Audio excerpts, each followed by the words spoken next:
Msemaji wa klabu ya Yanga Ally Kamwe ameshusha maneno makali kwenda kwa klabu ya KMC, hasa kwa msemaji wao Khalid Chukuchuku baada ya kuwa amekutana na Ahmed Ally katika mkutano na waandishi wa habari na kusema kwamba ataisaidia Simba kupata ubingwa kwa kumfunga Yanga.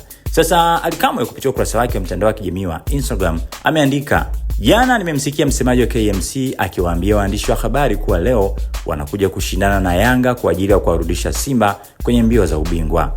Alienda mbali zaidi kwa kusema kuwa leo usiku viongozi wa Simba watampigia simu kumpongeza kwa kazi watakayoifanya leo.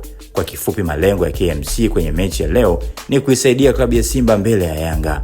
Hili litapita kimya na halina uchambuzi wowote. Hutomsikia Juma Ayo akipiga simu kwenye mamlaka za soka kuuliza kama ni sawa au vipi. Hutaona mijadala yoyote kwenye redio kwamba KMC wako ligi kuu kwa ajili ya kutimiza malengo ya Simba.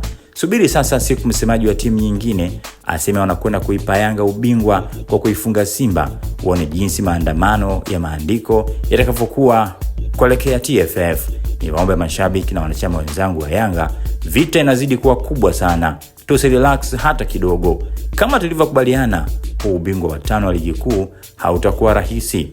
Ni lazima tujithatiti wenyewe na focus iwe kwenye chama letu, tupate matokeo mazuri insha Allah. Tuje kwa wingi uwanjani saa 10 jioni kuunga mkono wachezaji wetu. Maadui wameshaanza kuja wawili. Hasa hii ameandika Ally Kamwe kupitia ukurasa wake wa mtandao wa kijamii wa Instagram, akilaumu wachambuzi, akilaumu mamlaka kwamba hili jambo wataliacha lipite hivi, akiona kwamba pengine labda kuna mkono wa Simba katika mechi yao dhidi ya KMC, mchezo wa ligi kuu utakaochezwa katika uwanja wa KMC Mwenge jijini Dar es Salaam.